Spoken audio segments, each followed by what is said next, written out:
नमस्कार। जैसा कि हमारा इससे पहले जो वीडियो था हस्बेंड्री से रिलेटेड था, अब अगला जो पॉइंट हमारा जो चलेगा इसमें अपन देखेंगे MOET multiple ovulation embryo transfer technology. और कई बार इसका 1 मार्क्स का डेफिनेशन फुल फॉर्म में पूछी जाती है। MOET multiple ovulation embryo transfer technology. और इसी में अपन डिस्कस करेंगे beekeeping, fisher, wheat, sugarcane और मिल्ट्स। Multiple ovulation embryo transfer technology is used to increase the success rate of artificial insemination. In this method, a cow is administered hormones, follicle stimulate hormones to induce follicle maturation and super ovulation.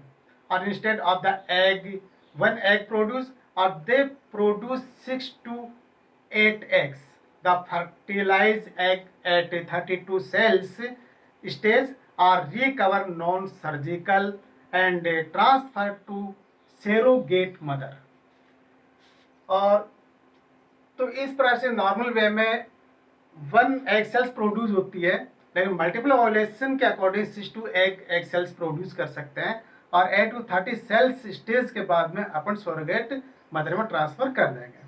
तो इस प्रकार से multiple ovulation embryo transfer technology के द्वारा हम क्या कर सकते हैं, प्रोडक्शन को बढ़ा सकते हैं। और हमारा मेन मकसद भी क्या, stress for enhancement in food production की प्रोडक्शन को कैसे ज़्यादा बढ़ाया जा सके। इसी प्रकार से एक अच्छा पॉइंट हमारा है बी कीपिंग। बी कीपिंग जैसा कि एग्रीकल्चर के साथ में हमारा ये भी हो रहा है, हाउस एग्रीकल्चर हस्बेंड्री में, एनिमल हस्बेंड्री में इसी साथ बी कीपिंग भी हो रहा है। आप आइडिया लगाइए कि जहाँ पर एग्रीकल्चर प्रोग्राम होता है या एग्रीकल्चर की जाती है, वहाँ पर डिफरेंट टाइप के यदि फ्लावरिंग प्रोडक्शन ज़्यादा होगा, या अपन एग्जांपल है मस्टर्ड का या अदर फ्लावरिंग प्लांट्स का एग्जांपल है, या अपन ये भी देख सकते हैं कि जहाँ पर डिफरेंट गार्डन्स वगैरह, वहाँ पर बी कीपिंग प्रोडक्शन करना बहुत अच्छा रहेगा। क्यों? क्योंकि जैसा कि हमको पता है कि कोई भी जो फ्लावर है और इन फ्लावर में यहाँ पर जो मकरंद है, म्यूकस है, प्लांट्स क्या, इंसेक्ट क्या करते हैं, इनमें से यहाँ पर उनको ऑब्जर्व करते हैं। तो जहाँ पर फ्लावरिंग का नंबर ज़्यादा होगा वहीं पर ही क्या होगा कि बी कीपिंग रखना और भी अच्छा होगा। और भी settlized in everywhere, it may be homes and gardens and everywhere settlized it. So apiculture में जो सबसे अच्छी वेराइटीज अपन लेते हैं जो है एपिस इंडिका। तो बी कीपिंग और agriculture is the maintenance of the hive of honey bees for the production of honey. और honey is a food of high nutritic value and also find use in the indigenous system of the medicine. It also the produce bee wax, यानी इसका जो wax है वो भी हम बहुत काम में लेते हैं। अब इसी प्रकार से एक है फिशरीज। फिशरीज जो मछली पालन है, ये भी एक बहुत अच्छा है। और ये भी जो एनिमल हस्बेंड्री में ही पढ़ रहे हैं अपन सब, तो जो फिशरिंग का है, जो पिसिकल्चर और ब्लू रिवोल्यूशन में हमने जिसको डिवाइड किया है, तो fishing is the industry developed या डिवोटेड टू कैचिंग, प्रोसेसिंग और सेलिंग ऑफ फिश, सेलफिश और अदर एक्वेटिक एनिमल्स है। और fresh water fishes which are very common include, कौन कौन सी हो सकती है, कटला है, राउ है, एंड कॉमन कार्प्स और कॉमन मैराइन फिश जैसे हिस्ला है, सार्डिन्स है, मैक्रेल है एंड मोफरेट्स है, जो मैराइन फिशेस में आती है।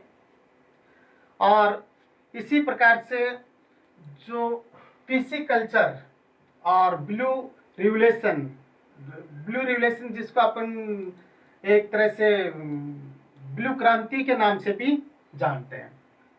और एक जो डिफरेंस है इसमें पिसिकल्चर और एक्वाकल्चर में जो डिफरेंस है, it is the process of growth fish and selling it और using it product for domestic और कॉमर्शियल यूज। और fish can be ground both in salt water और फ्रेश वाटर, इसको फ्रेश वाटर और salt water दोनों में production कर सकते हैं।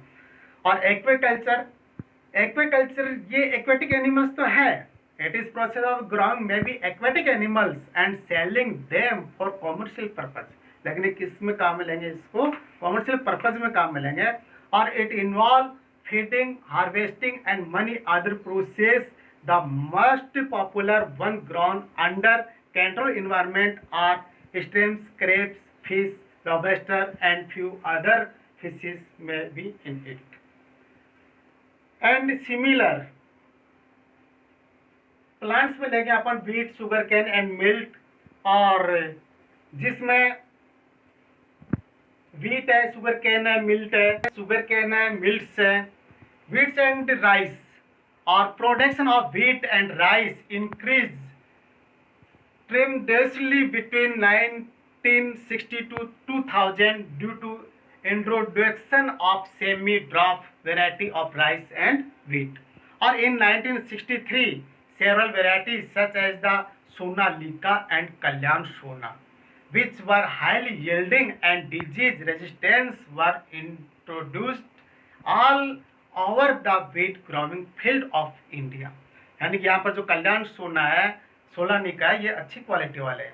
और इसी में semi dwarf rice variety were derived from the IR8 and tracing the native first were introduced in 1966 और later better yielding semi dwarf variety Jaya and Ratna were developed in India. And other sugar cane and mills, sugarcane Saccharum barberry and Saccharum officerum were crossed to get the desirable quality of high yield और thick stem, इसकी quality क्या, thick stem है, and high sugar and ability to grow in the sugar cane are of North India। और malt hybrid maize, jawar and bajra developed in India और this variety are high yielding and the resistance to water stress, means यानी कि ये कम पानी में भी growth कर सकते हैं। अब शुगर कैन, मिल्क, ये आपको समझ में आया? धन्यवाद।